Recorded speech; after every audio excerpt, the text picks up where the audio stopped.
Hello everybody and welcome back to day 8 of the 12 days of RJ's trains. It's hard to believe that we're nearing the finish line and Christmas Day is approaching. In today's video, I want to take some time to point out 2 new trains that I've picked up recently. One you've seen before and one I know you haven't seen yet. So kick back and enjoy as we learn about why these engines are so special to me.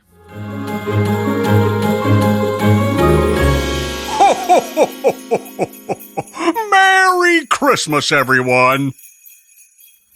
As I'm sure a lot of you guys know who are longtime viewers of my channel, or even if you've just started watching during the 12 days of RJ's trains, you can kind of piece together that I kind of live in 2 places at the same time.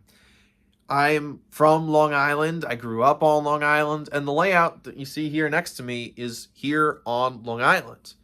But I live in Washington, D.C. now. I work in Washington, D.C. Most of my friends are in Washington, D.C. And for the most part, my life is in Washington, D.C. And when it comes to modeling, a lot of us like to model things that we see in the real world around us. And we enjoy collecting railroads of our hometowns and of surrounding areas. Well, being from 2 places and living in 2 places, it kind of broadens my horizons to my hometown railroads. So today we're going to be talking about 2 very special railroads to me and 2 that I consider my hometown railroads. The first is the New York and Atlantic, and the second is the Richmond, Fredricksburg, and Potomac Railway, better known as the RF&P. So without any further ado, let's dive into it.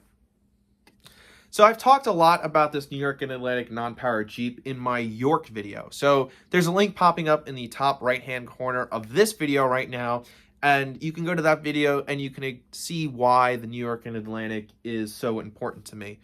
Long story short, it's here on Long Island, so there you go. Here's the Long Island connection. Being pulled by the lash-up of the New York and Atlantic diesels, it's a very special passenger car. It is a Long Island Railroad B60 baggage car. But it's not any B60. This is a model of the Railroad Museum of Long Island's B60 baggage car, which every 5 or so years on important anniversaries, they paint up a memorial of September 11th. Now, coming from a family of firemen, and although I wasn't all that old when September 11th happened, I really enjoy being able to have some sort of tribute to September 11th, and it's prototypical. So although it wouldn't be prototypical for these diesels to be pulling it around the island, I think that it would make a nice tribute to my home of Long Island in today's video. So now on to the new diesel that I know none of you guys have seen before on my channel or my Instagram page, and that is this beautiful MTH Premier GP35 Richmond, Fredericksburg, and Potomac RF&P Jeep, equipped with Protosounds 3. Now, the RF&P is not a well-known railroad, but it's a very important railroad and played a very important role in American railroading history. Being the only direct route between Richmond and Washington, D.C., it was a vital link connecting railroads from the southern United States to the north. So much so that 6 railroads actually jointly owned the RF&P. This way, no one railroad held all the traffic between the 2 major cities. Now, in college, I started to railfan, and I started railfanning along the RF&P subdivision, which is now owned by CSX, in Alexandria, Virginia, and I have a lot of great memories watching trains along the RF&P.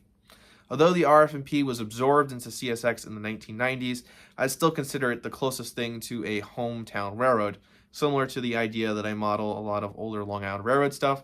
Why not model some older RF&P equipment? I have to give a special thanks to Toy Trains and Collectibles in Manassas, Virginia. You might remember them from day 2 of the 12 days of RJ's trains or some of my previous videos.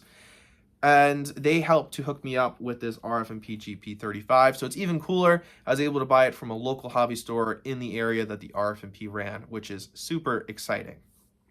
Now, this is a beautiful new model.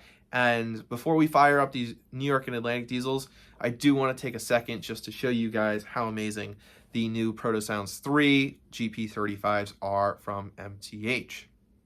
So, thank you for tuning in today. Make sure to tune in to tomorrow's video. I have a special, kind of not usual video for me, so be lookout for that. But Take care, stay safe, and I'll see you tomorrow.